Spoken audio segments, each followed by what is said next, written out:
This is the 10-Minute Contrarian Podcast. This is VP. We are a solutions-based podcast, diving into the world of contrarian investing and alternative finance. You can find us hosted on the No Nonsense Forex YouTube channel, nononsenseforex.com, and podcast players everywhere. Episode 113 is brought to us by Bybit. There's still 5 or 6 days left to sign up for the World Series of Trading. $8 million prize pool, Lamborghini, Rolex, bunch of crap in there. But unfortunately, you will not be on Team VP anymore. They broke up our team. We didn't have enough to fill the minimum requirements, which is not surprising. And this actually could be good news because now you would actually have a chance of maybe winning something just on sheer numbers alone. So you can sign up, have a better chance of winning, and get all the perks and benefits of being somebody who signed up through my affiliate link, which you will find down below in the description in the blog towards the bottom. But get yourself signed up. Hopefully in a week or so, the volume comes back in the crypto market and we can have ourselves a nice contest. And even though you're not on my team anymore, I wish you all the best because you are still on Team VP no matter what. Why? Because membership has its rewards, including my support. And you can't put a price on that. It is the 10-Minute Contrarian Podcast. And I said last week on the Energy Cliff episode that we would be pointing back to that episode many times into the future. So it's 1 week later, and here we are doing it. Just to reiterate, energy is everything. Without it, life just doesn't exist for most people. You can't just tell your modern man or woman to go outside and burn wood for energy. It won't work. They'll die. Problem is, there is an increased chance that we are going to go off of this energy cliff. Now, let me remind you again what that's like. We don't just run out entirely. Think of like a worst case scenario for Europe right now with natural gas, to where you're going to have some years where you just have a lot of it, and then you have other years where you absolutely don't have enough. And this is a very chaotic result that just nobody's prepared to deal with. The Western world has always had things right there exactly when we wanted them. And you have one little rip in the fabric of our supply chains, and everything just goes sideways. Now imagine that same inconsistency, but not with things, but with actual energy. That's wild. And for some places, it's going to be a matter of survival. And those countries' leaders don't really care about their people. They just don't want those people revolting. And if they're cold and hungry, they're going to revolt. So they will turn to whatever energy sources are out there to keep their people warm and just happy enough to where they won't be breaking the pitchforks out. And believe me, this is far more important to them than some goofy Western concocted ESG standard is. Especially now that whole movement has lost steam the way it has. Because believe me, it was strong 4 or 5 years ago. So strong that it completely shut down the coal industry almost entirely, even in the East. As even places like China and Russia were scrambling to adhere to this ESG standard to make trading a lot easier with the West. They were burning coal, just not as much as they were before. But alas, the ESG narrative started to die, especially when people saw how poorly it was actually working. It didn't take long. Necessity trumps idealism. And even if the people who created these ideals are forcing them on you, it's Maslow's hierarchy of needs. We need to survive first. And Germany was the perfect test monkey for this. They went all in on ESG, and then when it failed miserably, they turned to the dirtiest fuel out there, which is coal. And they are still using a lot of it today. It's dirty, it's gross, but goddamn it just works better than anything else out there. Unless you're fortunate enough to have hydro, or had the foresight to still have nuclear, coal really is where it's at, and in times of necessity, like, a big recession, the energy cliff, any other type of energy crisis, coal is only going to get more popular and more in demand. And that's why I love it as a contrarian play.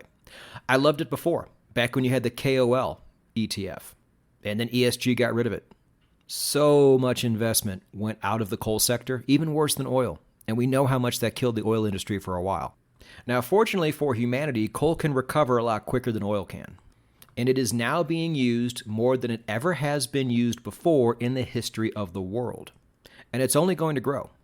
So let's take the 2 top coal-producing countries in the world, just happen to be the 2 countries with the highest population, and that's going to be China and India.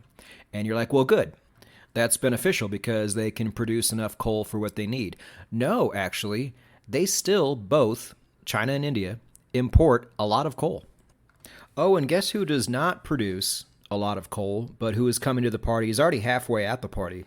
But you remember Pakistan? Only the fifth largest country in the world by population back when they got outbid for all that natural gas last year? Well, Pakistan learned a very rough lesson during that process, and that lesson was, hey, no matter what happens, we're always going to get outbid for things like natural gas. We are interested in doing things more cleanly, but it looks like we're not going to be able to. So where do you turn in this case? Nuclear, well, they don't have the plants built. Oil, they're going to get outbid for that too. Wind and solar, LOL. They are turning to coal as well. Coal consumption in Pakistan is way up. Again, in a crisis, in a recession, entire nations are not only going to turn to what is the cheapest, they're going to turn to what works the best. All of this save the environment, ESG, inclusion, all of those narratives are all narratives you see at the very, very top of a market where there are no other actual problems to worry about. And not that those things wouldn't be nice things to have. They're just the types of things you worry about when there's nothing else to worry about. And when this economic downturn and when this energy crisis comes about, there are going to be a lot more important things to worry about. I tell my environmentalist sister all the time, I said, look, nobody is going to give a shit when the lights go out. There are places right now where they're having rolling brownouts every month or so for like half a day. And sentiment in those places has already moved completely away from any type of environmentalism. Take away TikTok for 2 hours a day and watch sentiment completely change in the West. Now, back when the KOL ETF in the United States was available, I loved it. I said, what a great contrarian play this is. With something like coal bottoming out, with these edicts that I know are not going to work like people think they're going to work, I was really interested. And then right when I was about to pull the trigger, they took it away. Now, I won't be getting in at the bottom anymore, but that's fine. I've done pretty well so far without ever getting in on a bottom. But interesting enough, what the price of coal has done is it has bottomed out through the last few years of the last decade, had a nice little pop for a while, and now it's back down again. It's not back down to bottom prices, but if you go look at a chart at the price of coal, you'll see exactly what I'm talking about. So there's a lot of room for it to go back up and hit those highs and, in my opinion, travel far beyond them. And I've been doing sporadic due diligence here and there for the past month, looking for exactly where I want to invest in. Now, I'm not going to share that with you because these are individual companies, because currently there are still no coal ETFs in the United States, at least right now. And because the US and Canada usually have the most ETFs, I would wager to say you're going to have a hard time finding an ETF anywhere else either. So you're going to have to go down to individual companies, which means you're going to have to do a little bit of work. Gasp. You can't just wait for VP to mention something and just ape into it, which I know some of you out there do. I know this for a fact. So dumb. Don't do that. What I can say is to watch out for a few things when you do your research here. And look, this research is worth doing. I'm very bullish on the future of coal, especially because we had that price drop that I feel was unwarranted. But that's where we're at right now. Oddly enough, you may not see the same level of price drop in some of these companies, but I'm okay with that. As the price of coal rises, like anything else, these companies probably will too. Because look, contrarians, we are going to need alternatives to oil and gas. I am certainly not against renewables. If renewables were where they should be right now, then this wouldn't even be a problem. Unfortunately, they're just not. And this whole forced implementation of these Generation 1 power generators in the form of wind and solar was mostly a terrible move.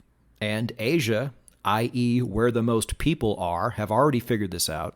They're fully on board with this move. And it's just going to be a matter of time before other countries figure it out too. So anyway, the things I want you to look out for when you're researching these companies is, number one, is coal all they do? The answer is probably no. Not financial advice, but if I were you, I would not want to invest in what you think is a coal company that is actually a base metals company. Why have you not talked about base metals yet on the show, VP? Because I'm not bullish on them. I'm bearish on the economy. What on earth are we going to be building in a bearish economy, in a recession, in a near depression? Sorry, I don't think iron ore is the move here. And I don't want to invest in a coal company who has heavy allocations to things like iron ore and zinc. So that's the first thing. Second thing, if you didn't already know, not all coal is alike. You can kind of separate into more energy-producing coal and then metallurgical coal. Metallurgical coal does what you think it does. It has a higher carbon content. It's harder, less efficient overall, but really good for making metals and metallic alloys. Lignite coal, brown coal, crappy, dirty, yucky lignite coal is the main thing I'm targeting here, and I am hoping to get in sooner rather than later. Because I know stranger things have happened, but I just don't see a ton of downside here. The two largest countries in the world in terms of population and the fifth highest in terms of population have all figured out the right answer already. At least it's the right answer for now, and likely the rest of this decade. And unless you can tell me what exactly is going to take coal's place for the rest of this decade in terms of cheapest and most efficient fuel source, that I think picking a winner here is going to be quite easy. And no, this does not mean I'm still not very bullish on things like natural gas and uranium. I am. But given what I've told you today, how can you not be bullish on coal too? How can you not be adding that to the mix? Because whether this whole energy crisis happens or it doesn't, I still don't think putting my money down in coal right now is crazy at all. I still think I'm going to be early here.